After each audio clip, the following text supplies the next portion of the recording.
it has just been so fun to relive so many great memories. And some of them are, my years at Berkeley, even elementary. I found an elementary school yearbook, silly pictures, but of course, most of it was swimming. And I don't know why God chose me to experience all the success, but I appreciate it so much.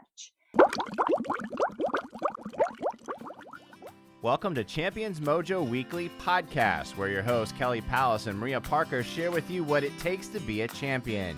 Kelly is a former Division I head swim coach, Olympic trials qualifier, and holds Masters World and National swimming records, and Maria holds world records in endurance cycling and was the overall women's winner of the world's toughest bike race, Race Across America. They'll be sharing their personal stories and wisdom, along with interviewing other champions to give you the tools you need for becoming a true champion in your own life. And now, your host, Kelly Pallas. Hello, friends. Welcome to the Champions Mojo podcast, where I am co-hosting with Maria Parker. Hey, Maria. Hey, Kelly. How are you today? I am doing great. And Maria, today's show is so exciting to me. Sometimes we have a guest on the show which needs no introduction to our audience. And this may be the case, as we are so fortunate to interview one of the greatest Olympic champions of all time, a swimmer that broke the mold in how fast one can swim butterfly. She broke the world record 5 times and held that record for 21 years. And 35 years after her top time, that world record, she would have made all of our U.S. Olympic swimming teams through the last Olympic trials in 2016. So if you don't know who this is by now, let me give you a hint. Her nickname is Madam Butterfly.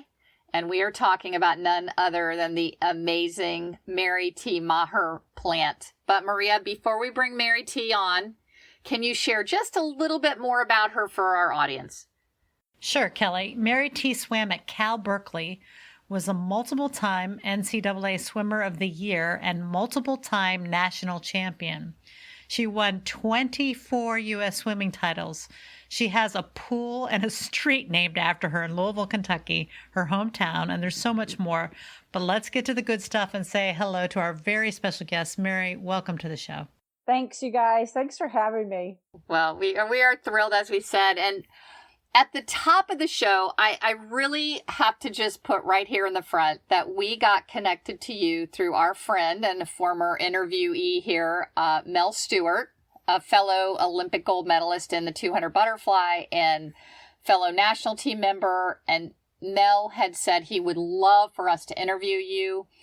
He also wrote out some questions because I once we got you booked, I sent Mel an email and I said, hey, Mel, I said, Mary T's going to be on the show. And he's like, oh, that's so exciting. I thought he would just send me back kind of a thumbs up icon or something.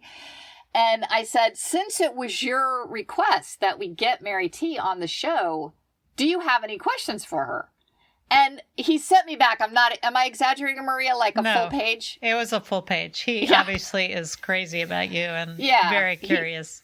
And he's so grateful for what you've done and what you did for him. And I especially wanted to read you this particular part that he said that when he was a very young member of the national team, that he felt like not everybody was, as warm and inviting to him as you were, that you really took him under your wing and you were so kind and supportive and helpful to him.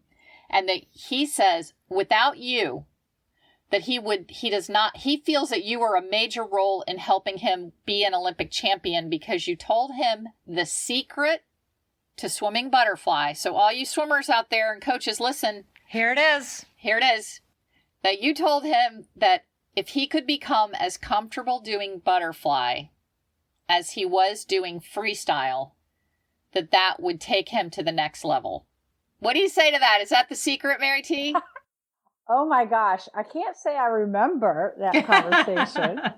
Everyone loves Mel. I don't think I know of anyone who has ever even hinted that he's just such an easy, fun, funny, positive person to be around. So, I am so grateful that he has good feelings towards me.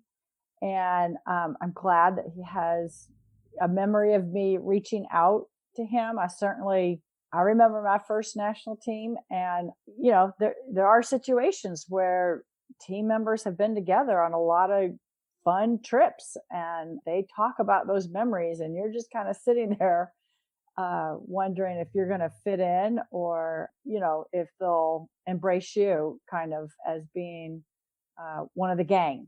And so I'm happy that maybe I passed on that embrace to someone younger and made them feel a part of the team. That's nice. That is fabulous. Yeah, Mel is just, he is one of a true gem to the swimming community in all ways. And I totally agree with you. He's easy to love. And so I want to just touch on that one piece of advice, though, because I think it's so powerful. Do you remember that maybe you don't remember that exact piece of advice, but did you feel that one of the reasons that you were so fast in butterfly was that it became as comfortable to you as freestyle? So it was pretty close. I mean, I'm not going to lie. I mean, butterfly, I think, always takes, a 90% effort to do the stroke correctly. So you're never able to do butterfly at 50%. Yeah. I mean, honestly, there were times that my shoulder would hurt doing freestyle, and I'd start swimming butterfly and my shoulder would no longer hurt. So for whatever reason, I was pretty comfortable swimming butterfly. I couldn't swim it, indefinitely. I mean, I couldn't swim it all day like I could freestyle, but I did swim a lot of it, and, just was able to hold a good technique, for a lot longer distance than maybe most people were able to. Well, I want to put into perspective your 2059 200 long course butterfly, because, Maria, we talked a little bit about this before we started recording, and Maria, everybody who listens to the show knows that Maria is not a swimmer, but she knew you well, and you were a household name as far as a swimmer. And, our LA hometown Olympics, 1984, you win 3 golds. So most anybody who was around during the 80s knew your name. Her own son, who's a youngster now, just in his early or mid 20s, he didn't know your name. So I'm assuming that some of our listeners, because we have a really young listener base that listens to this on the way to swim practice, may not know the amazing quality of that 2059 200 fly. I said it at the beginning that you would have made all the Olympic teams and won Olympic trials or made the team through 2016. But what I looked up as a 200 freestyler myself,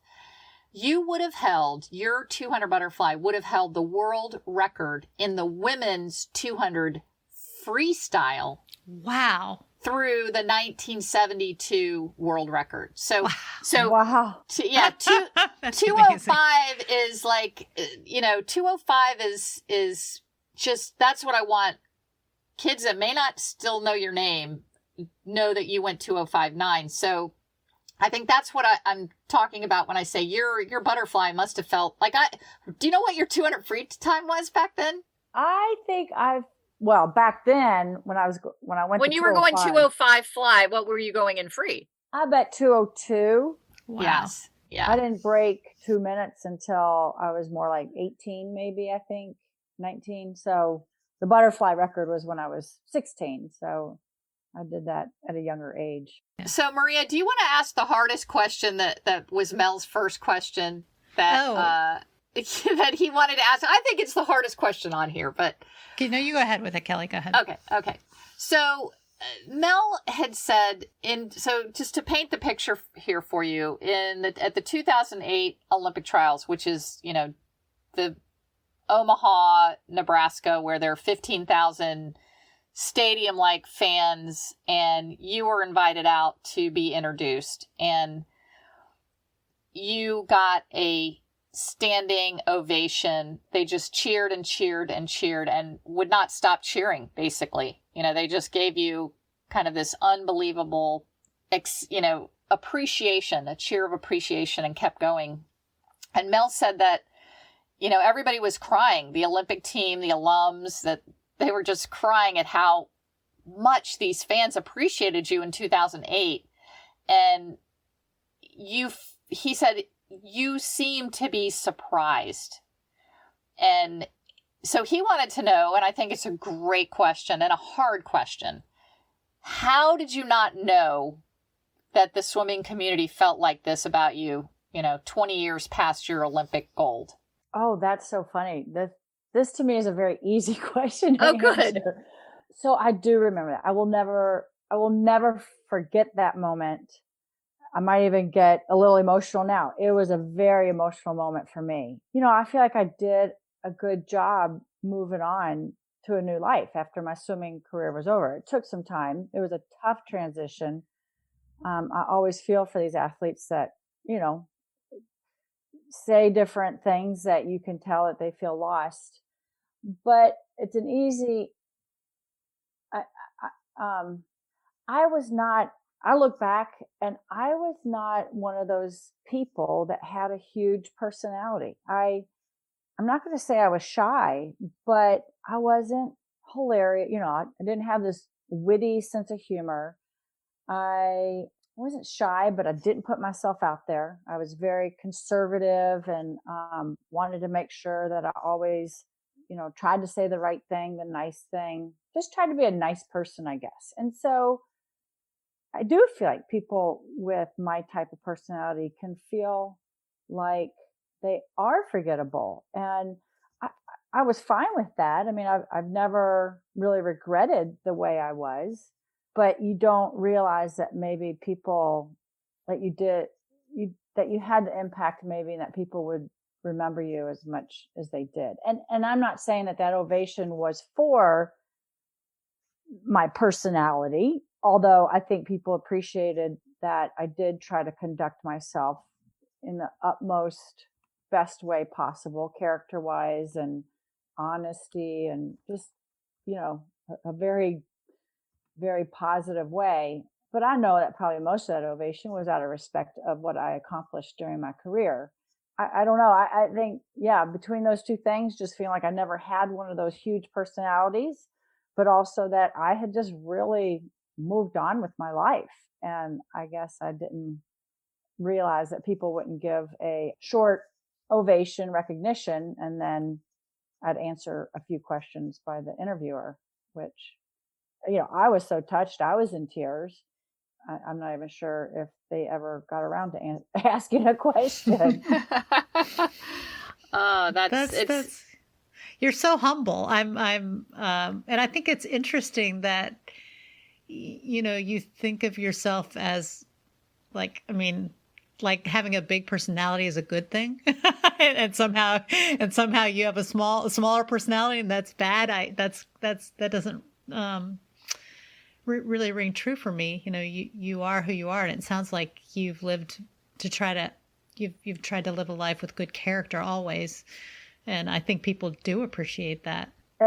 It's almost still the same, my life now. And once again, I married a guy with a huge personality, and in our dynamics, I do allow him. I mean, he tells great stories, and they're funny and they're interesting. I mean, he's accomplished a lot in his business career, and people want to know how he did it or how he managed to get through different challenges. And I sit and listen, and I'm very comfortable, most of the time. I mean, I always wish that I were more wittier, or, not more wittier, that I was wittier, that I, just said funny things and contributed more that were of interest to conversations. I don't feel like I do that, but I'm still very comfortable with myself. I think, I have a great group of friends. I am still very Christian / Catholic, and my approval from the big man upstairs, doesn't come from how many people notice me when I walk in a room. And I'm very comfortable with that. And I think my kids, it's been a great lesson to my kids. They see the dynamics and they see that my husband and I are two very different people, but we love each other. We balance each other really well. And that they have the choice too of, one of them does have a funny sense of humor. Actually, they both have a pretty good sense of humor, but you don't have to be. I think they see me comfortable with myself, even though, as I said, I'm not the one that's noticed when I walk in a room. My husband is, but I'm not. And I'm okay with that. Mm-hmm. In that same regard, again, another kind of thought from Mel is that stardom never really seemed to matter to you. And I think you kind of explained why, because it's your connection to the big man upstairs. Yeah. Is there like anything that would be why you didn't pursue more stardom? Do you just not like that attention, or did you turn stuff down?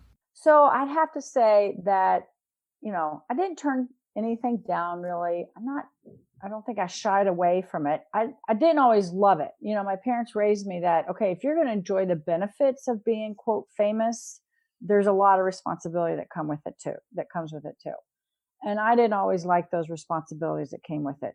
My pet peeve was signing autographs. I've never understood that phenomenon. I've never wanted to get someone else's autograph. And I certainly didn't understand, this is kind of a mean way of saying it, I guess, but that someone wanted to interrupt my dinner, my shopping, my trying to leave the pool to get to my hotel room or to a meal when the whole team was waiting, and ask me for an autograph. I tried to do it nicely most of the time. There were times probably that I didn't, do it nicely, or that I actually said no. But anyway, yeah, I think my priorities were character, my faith, my relationship with God, and honestly, I think that's what helped me make the transition, to normal life afterwards. Is even though I did miss some of the fame, and even though I missed some of the benefits that came with being recognized or a successful athlete, the adrenaline rushes, there were years that I thought, wow, is this all there is to life? Like, I was the best in the world at something, for 10 years, and I'll never experience that much success, ever in the rest of my life. I mean, I just knew I wasn't going to be a great businesswoman. I thought I wanted to be a teacher, and I knew I probably wanted to be the world's best teacher. So it was definitely a transition, but I didn't have the right personality to really pursue a career using my success in swimming. And so I just learned how to be happy with simple things in life. I remember, I can't remember exactly the situation, but the first time that something small, I don't know if it was a flower blooming or a nice spring day, but just having the sense of joy and thinking, oh my gosh, it's so nice to feel this way over something relatively simple, and not, I wanted on the top post of an awards podium. I'd like to know, it sounds like your parents did a great job instilling some really, basic values in you, and then you have gone on to stand on those and live those. What would you say the most important values they taught you or that you've internalized are? I think I have to just reiterate that the most important thing should always be your faith. And then what follows after that is your, some people would call it character. I'd call it living my life as a Christian. It has helped me with my marriage. It has helped me with my children. There was a period where our son and our daughter, I'm just thinking of this one that came to the top of my head sooner, the quickest, but he had some tics, and it they were pretty serious for a while. I mean, we really were coming to the belief that maybe he had Tourette's. That's obviously upsetting. And you right away start wondering, okay, will your son ever be able to live, quote, a normal or mainstream, I call it mainstream life. And very quickly it followed, it doesn't matter. The big guy upstairs has a plan for him and a plan for us. And he may not be successful by the world standards. I believe in capitalism, and I believe that it motivates all of us to try to develop our talents to the best. But my son was going to have to find success if he had Tourette's, which he did not, in a different way. His success was going to be more, have to be more character, or, finding a way to live with a disability and just continuing to develop his talents the best he could that God gave him. So, it won just in my swimming career, but it especially hit home during that whole transition. Took me years and years. I'm lucky I married the man I did. He certainly helped me finish that transition. But yeah, I'd say my faith and what I call the truths in the Bible have certainly been how I try to live my life. And I do believe are what have brought me happiness in imperfect times. That's so beautiful. You mentioned your transition, and I know that we've talked to a lot of swimmers that either have been through that hard transition or are worried about going through that hard transition. So you are on the podium all the time. How do you think you got from having the thrill of being on top of the podium for 10 years and then to the appreciation of the sight of a beautiful flower? You said it was a difficult time. Can you describe that difficult time a little bit and maybe give any advice to someone listening that's going through that or will go through that? Yeah. I think there's both a physiological. I mean, I definitely felt like my body went through withdrawals, and I did go through different stress relievers that weren't healthy, such as I did start having anxiety attacks. I had a counselor in Louisville that was fabulous. I mean, I wish everybody could have the same experience that I had with this counselor.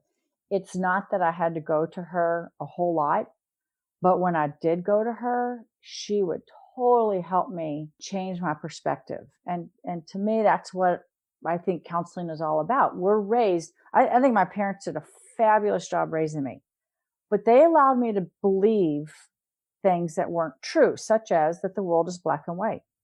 And I had so much success as a child and young adult with that paradigm, with that belief. And you think it's so stupid. Like, doesn't everybody know the world is gray? Nope. I was still trying to be successful with black and white. And, when the counselor kind of realized that that's how I was looking at the world and introduced the idea that maybe there was a lot of gray. One of the questions she asked me, what about all the 29 other swimmers in the pool that trained just as long as you, who didn't go to the Olympics, who didn't set world records? In fact, they probably all didn't even go to the national championships. How do you explain your success versus what, and I was dumbfounded. And it was like, well, then there's some gray in here.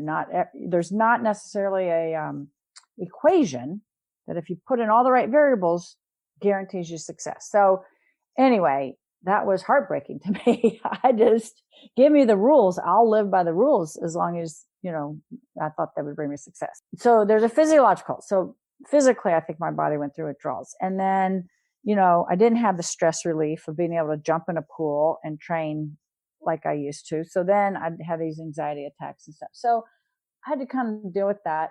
This counselor helped me change my perspective. I did hit rock bottom and, just really wondered how I was going to ever be happy. How long was that after after you retired from swimming? I was 26. I got engaged to, on paper, a good Catholic boy, really enjoyed him, all that, and realized I was not ready to get married, even though I thought that's what I always wanted in life, was to, my mom, got married, had kids, even though she was one of the first women hired by IBM and grew up in a well-known family in Louisville and stuff.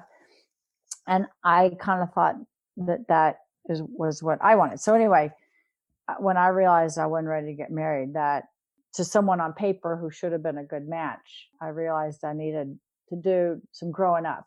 I guess at 26, got this counselor, and she helped me change some of the perspectives I had, some of the things I learned that maybe weren't, I needed to unlearn. And she was actually probably one of the first ones, even though she was not, I don't know if she was of any faith. We never really talked about faith except that it was important to me. But, she was the first one to say, okay, you do understand people have value even if they never accomplish anything really in their life. And I guess I had been raised too, that not your worth, but there was something about accomplishing stuff that made you more valuable, or whatever. So I don't know. I remember kind of the final straw was early in my marriage. I was feeling sorry for myself. While I had a fabulous career, my career probably was the worst timed career you could ask for, in the way of the 1980 Olympics that then made our biggest competition boycott 1984. And so even though I won there, it wasn't against my biggest competition, and a lot of people won. So, I was just one of hundreds of Americans that won medals instead of one of a few maybe, or whatever. And then I lost in 88. So it wasn't a great time career. And I was feeling sorry for myself. And my husband turned around to me and he said, so do you wish none of it had ever happened? And I didn't have to think twice. Right away, I was like, well, no, I would do it all again in a second. So then he was like, well, then get over it. And I was so able to choose to appreciate the good of my career from that point on, rather than ever feeling like a victim because of the things that happened that maybe weren't ideal. It's great. It's great advice. And that sort of leads to a question that we told you we were going to ask you, but, so many of these swimmers that were getting ready to try to compete in the Olympics that were to be this summer now have to postpone. And of course, you went through that in a much bigger way. As a side note, I never thought about your wins being less valuable because the other teams weren't there. The big competition wasn't there. I don't know that other people think about that as much as maybe you do. But anyway, to get to the question, which is, what advice do you have to these swimmers out there? It's a hard one. I mean, my heart goes out to them. I was so lucky because the first boycott where we didn't go, I was still so young. I was not one of those kids that from a young age said, I want to go to the Olympics and set that as a goal. I was pretty naive, and I feel like that was something that just kind of happened to me. I was a good swimmer from a young age, and at 14 set world records. So my coach sat me down and said, hey, there's this meet next year called the Olympics. That's our next goal. And that's maybe a little bit of an exaggeration, but honestly, I don't think it was that far off. That the Olympics were not a goal of mine from a young age. So it wasn't as devastating to me. I just kind of, I was bummed out. I was competitive. So I wanted to race the best in the world in this meet, the ultimate meet called the Olympics, but kind of shrugged and was like, okay, well, I'll go back to high school, play some field hockey, swim some more. I don't know if I'll swim 4 more years. Got to think about that because that seems so far away. Whereas, and so I think the younger generation now, the ones that are, 13, 14, 15, all the way to 18, I'm not saying things won't change for you. You might have a car accident, you might get hurt, anything could happen. But my heart goes out more to the older ones that are trying to hang on, and another year is a long time, I feel like, when you are counting the months and maybe even the weeks. Yeah, I guess my advice would be is, once again, keep your priorities. I will hope for you that you're able to hang on and perform your best, and that your best puts you on that Olympic team and sends you to Tokyo, and that, you're able to do well over there. But that if it doesn't, there is a big world out there. That's the other thing is, I remember getting to the point going, wow, there's a big world out there, and I cannot wait to explore it. Hopefully you can adjust your mindset and realize that once your career is over, you get to explore that big world. And it's a fabulous world to explore. That's such a positive That's message. really uplifting. Yeah, I love the idea of your reframing, that 29 other people in your practice didn't go to the Olympics, didn't make, world records, and, just changing your thinking from all or nothing to, some different opportunities. And so, again, like Maria said, it never crossed my mind, oh, people were missing from the 1984 Olympics, so that's why more people won gold. So in retrospect, has your career become more meaningful as these decades and decades go by? Have you lightened up on yourself? Yeah, that's a great question. For sure. I mean, as I said, the moment that my husband asked me that question, and I would do it all again, even with the boycotts and losing in '88 and all that. Wait. When you say lose, didn't you get a medal? Yeah, I did get a bronze, but but this is the way I look at it. And people hate it when I say this, but it's a reality that I don't mind vocalizing. It was a very painful part, and it still is painful sometimes, but I was the favorite still going in to that 200 fly, and even the 100 fly, but 200 was always the one I was safer, or favored more. I think I went 2:11. I mean, I think the winning time was 2:09. All I needed to do was go within 3 seconds of my best time, and I would have won. So even though people say, well, you were beat by 2 East Germans, so if you throw their medals out, one day they'll probably throw their medals out because they've all admitted to being under the system of steroids. So then really you did win. And it's like, I just can't look at it that way. I can't look at going 2:11, 6 seconds slower than my best time, and being proud of it. I just, give me the gold medal or not. I don't know. And did you do something wrong? I just didn't put it together. I mean, some of your questions that you sent to me before was what makes champions, and I can't answer that question. I haven't had one coach or myself really give me a theory that I can buy into of what happened. I don't know if it was physical, if my body was just so tired and burned out, or if mentally I was burned out. I had graduated from college. I was envious of a lot of my college friends who all had gotten these cool jobs and,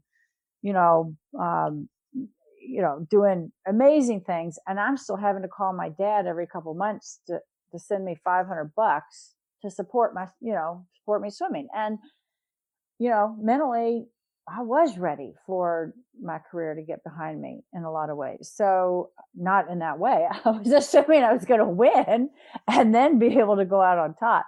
But anyway, and I guess that's, maybe it's a little off topic, but that's the other thing I've learned is, I love that saying that life isn't meant to be lived with your hair, or for you to arrive to your grave with your hair perfectly coiffed and your nails done and, your skin in perfect condition. You're meant to arrive to your grave with your hair, blown about and your nails chipped and bruises and scars all over, but with a bottle of champagne in your hand saying, woohoo, that was a ride. And so I'm able to live with that loss in '88, even though when I see a favorite lose in anything, I mean, it reminds me, I can't remember what happened just recently, but I mean, those feelings again just overcame me. And I remember, I'll never forget, but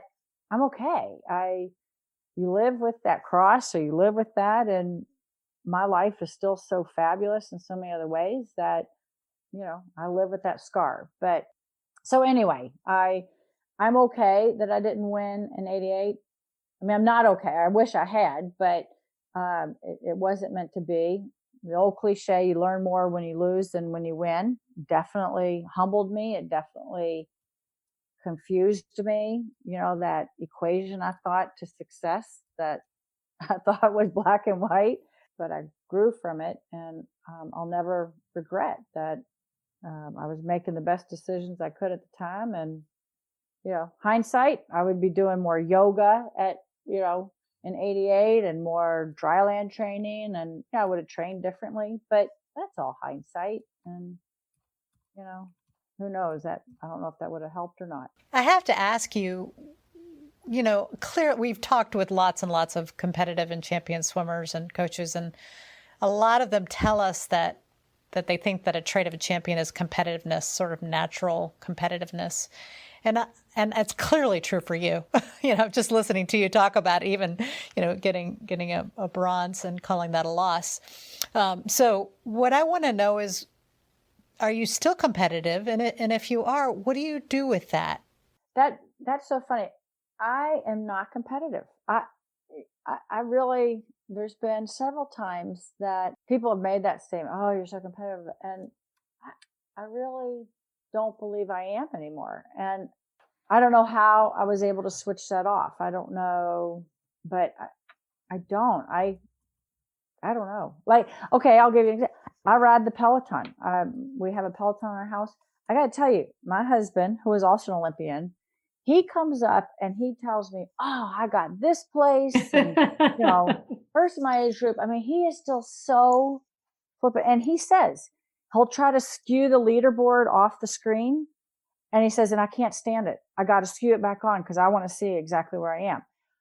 It's my understanding that Michael Phelps is on the Peloton all the time under a pseudonym, and that he is still very competitive. Coach Bowman told me that a year ago. But anyway, I don't really care. I mean, that leaderboard doesn't do anything for me. I don't feel like I can skew it off the screen and not miss it a bit. I don't know. It is weird. I noticed it within a few years after my career was over, playing in a volleyball league. I didn't care if we won or lost. I was more interested in going to get a beer with my friends afterwards. And so anyway, I don't know. I do think I will say I was totally competitive when I swam. I was obsessed. I've been going through boxes, probably like a lot of people during the quarantine time. I'm cleaning out stuff, and I was going through boxes, and I found 2 of my state championship medals. They were silver, and I had written a note on a piece of paper of my time, and that they were silver because I got beat by Tori Trees, who now is Tori Smith. She was a backstroker in Louisville and was on the 1984 Olympic team in the 200-meter backstroke. And I wrote, lost to Tori Trees by 0.1 seconds. One was a 200 IM and one was the 200 or the 100 back, I think. And it just cracked me up. I'm like, oh my God, I can't believe I cared that much of who I lost to. But we were on 2 different teams at that point in Louisville. So she was a rival for sure. But it did make me chuckle that, yeah, I used to be very competitive and I used to look to see who I wanted to beat. If competitiveness was one of your major traits that made you successful, and we want to keep you to our, I told you we'd keep this under 45 minutes. And so this can be the last question unless it just leads into something really, that we have to ask you after it. But if competitiveness was one of the traits that made you so successful, what would be another trait or a reason that you think you were so successful? I was obedient. I was obedient to kind of everything. I mean, I was a good Catholic girl. I liked the rules of the Catholic Church. I did well in school, and you asked me to write a report. As some of the other things I've found cleaning out is some of my grade school reports. I mean, they were impressive, if I may say so myself. And that same with swimming. I mean, coach told me, when practice was, I was a very obedient swimmer. I never thought to break the rules, never thought to not be there if I was told to be there. And if we were told to go 100%, I went 100%. I was a very obedient kid. It's one of the things that was hard when there wasn't that structure after I finished my swimming career. And I had to think for myself. I was so used and had so much success just doing what other people said that it was hard to break that, looking for, I had to come up with my own schedule, with my own standard of excellence and, things along those lines. I had to think for myself. Did you enjoy the positive reinforcement that you might have gotten from parents, teachers, coaches for doing what they wanted? Oh, absolutely. Oh, yeah, absolutely. It's I'm sure what kept me going. I mean, yeah, for sure. People say, how did you do all that? Well, you know what? When you're setting world records at 14, when you're winning national titles at 13, when you're, setting state records at 8 or whatever, it's not exactly that hard to that's a lot of positive reinforcement. And I was getting that in every area. Luckily, I did well in school. And, my Catholic church did use me as an example. I was marched up on the altar, a couple different times and just used as an example of making good decisions and that sort of thing. So, yeah, I got a lot of positive affirmation that just, made it circular, so then I wanted to even obey more and I did better. So I think I'm really responding to what you're saying because I also grew up in a Catholic, family and also did what I was supposed to do and also got lots and lots of reinforcement for it. But also have struggled as an adult with, just trying to not just do things because people want me to. Sure. So have you had that struggle and how have you overcome it? I remember my counselor, saying, kind of helping me understand this. And I think I was really relieved when I realized, yes, I might do stuff for other people's approval, but even if I don't get their approval, it makes me feel good. So I was able to say, I felt lucky that maybe I had been doing it for the wrong reason, but it still brought me much joy to, live with the same values or to have those values and strive to live, the best life possible according to those values. And it probably has helped too. I will say, I'm married to someone who I don't want to say he doesn't care what people think, because he too is he's a good guy, and with good values, but he has to make tough decisions. That's it. At the level, well, probably any level, but he has to make some really tough business decisions, and he will get crucified oftentimes publicly for a decision that he made. He's doing it because he needs to make the best decision for the business and all the employees and, stockholders, blah, blah, blah. But he just handles it so well. He understands why people maybe don't see it the way he sees it, but he's kind of like, you know what, this is my job and it's in the best interest of what I'm supposed to be doing. So that has helped. He's rubbed off on me.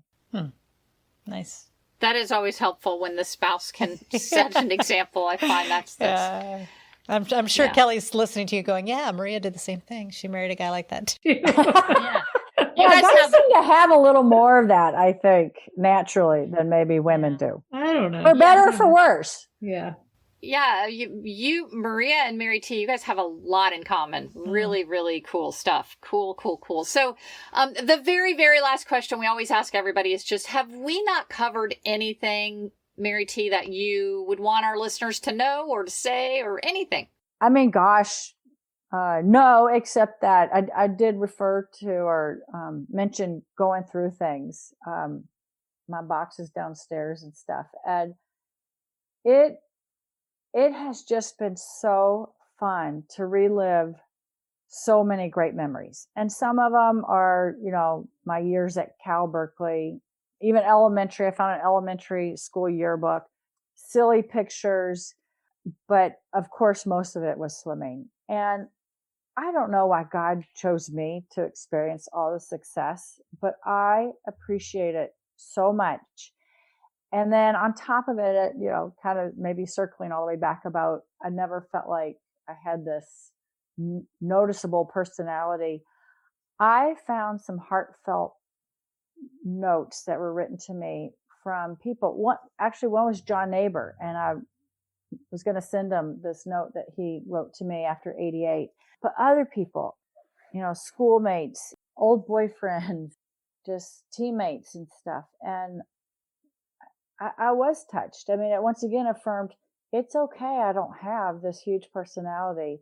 I'm still significant in people's lives. And so I'm just grateful for what I experienced, and hope I arrived at my deathbed, whenever that is, and still feel like, you know what, I lived a good, worthy life, and just appreciate everyone who, was with me for the ride.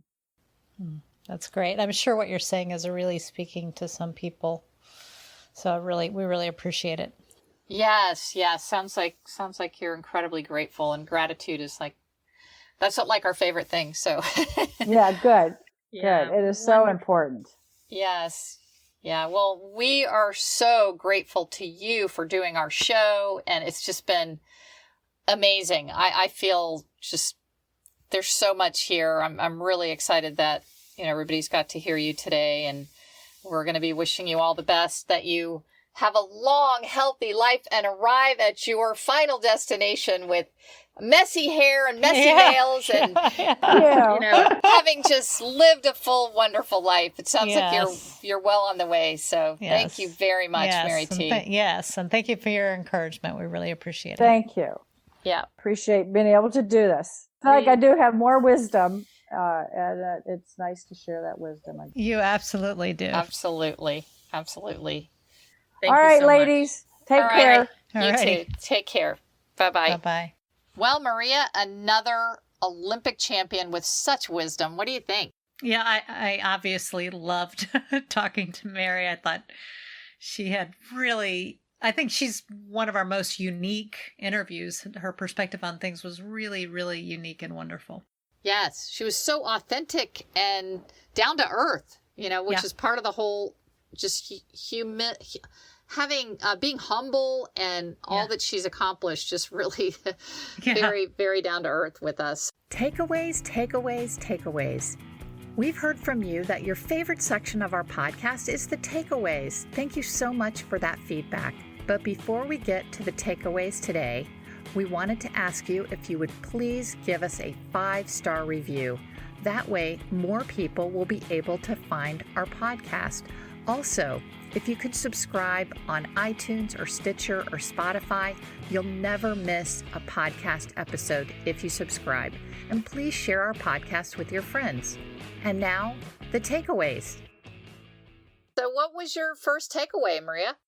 Well, I really liked that she plugged counseling. I have a master's degree in counseling, and I've been to counseling, and I completely agree with her that, especially as a young adult, I think it's really helpful, because you leave your family, and that's all you really know is what your parents taught you, or you're very close, the people that you lived with growing up. And so when you get a counselor, you get a completely different perspective. And if you're struggling anytime, counseling is good. The caveat is that it can be hard to find a good counselor, so make sure you look at those reviews online and find a good counselor if you're struggling. It's so nice to talk to somebody who doesn't have a dog in the fight. And also, we have to take a plug for coaching. Life coaching is also a good alternative. Now, if you're really struggling with anxiety or depression, I would definitely say go to counseling. But if you just feel like things aren't going really well in your life and you'd like to make some changes, life coaching is a great alternative.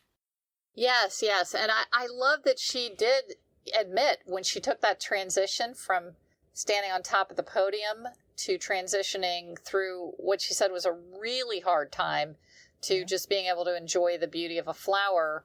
She said she had anxiety. She had a lot of anxiety. So I think that's a great point. Really great that counseling is out there and life coaching if it's not as serious. So my first takeaway kind of ties in a little bit to, let's call it stinkin' thinking.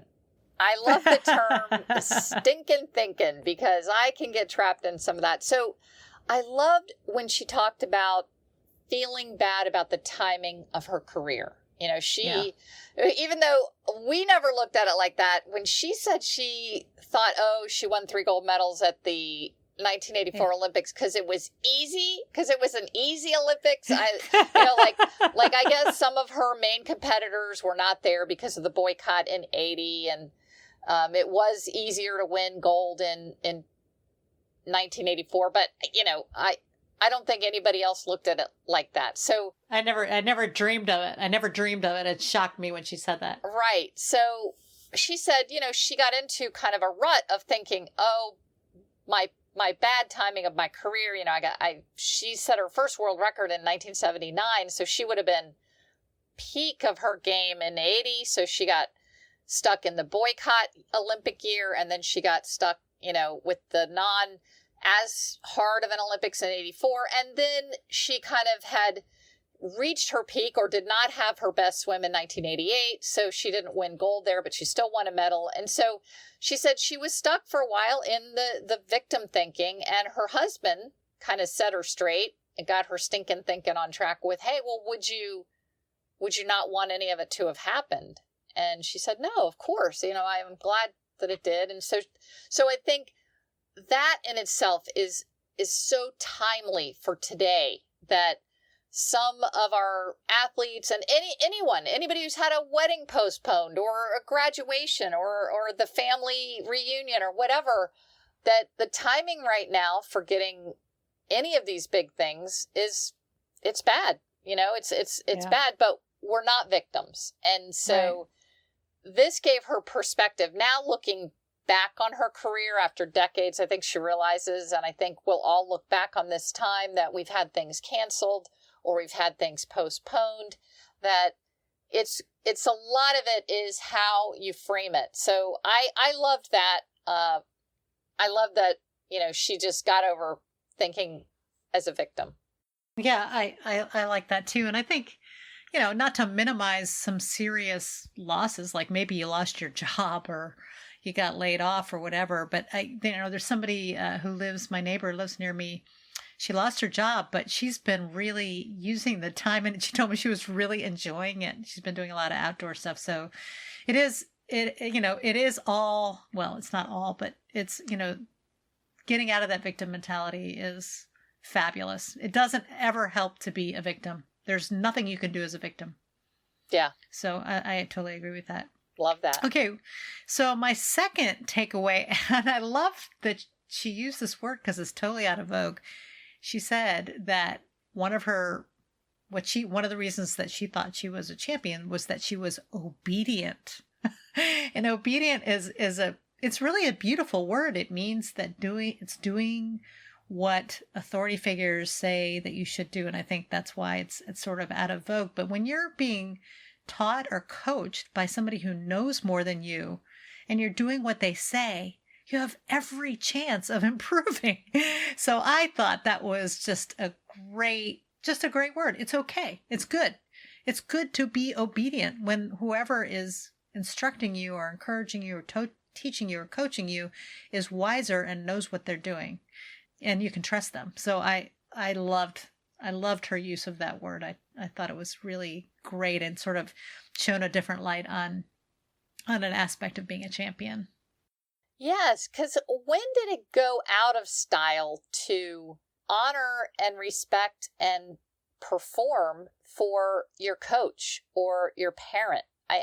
There's this wave of, oh, you can't tell me what to do. I've paid my money.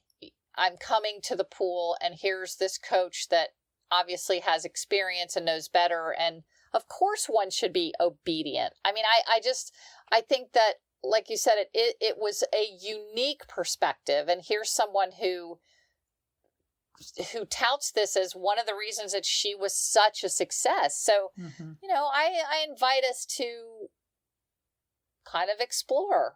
Maybe if I was a little bit more obedient, maybe I would do better at achieving my goals if I were obedient. So yeah, I of all the champions that we've asked and coaches that we've asked that question, what do you think are the traits of a champion? Obviously, that was another form of asking that question. That is the first time we have had the word obedience. That's right. That's right.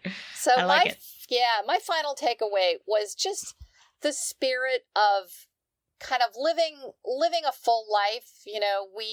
We didn't talk on the recording as much as we talked off the recording. We really felt like, it was like having coffee with a friend. We talked a little bit before and a little bit after. And, Mary T's had such a great life. She's obviously performed as a great athlete, and then she's been, a wife and a mother of two. And she's kind of done life well, and she wants to continue to do that. And so she said she'd like to arrive at the end of her life, just all out, just having, not always being perfect. So I thought that was a really good takeaway.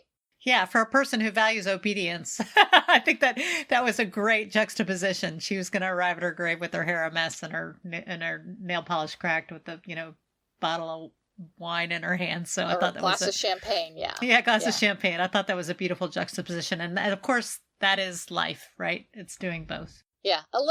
Can get a little messy.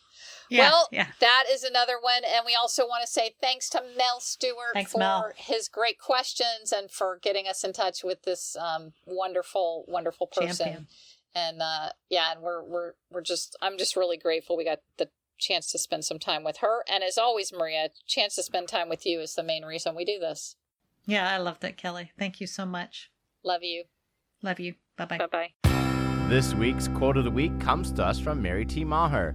I learned how to be happy with the smallest things in life, like a flower blooming. That helped my transition out of swimming.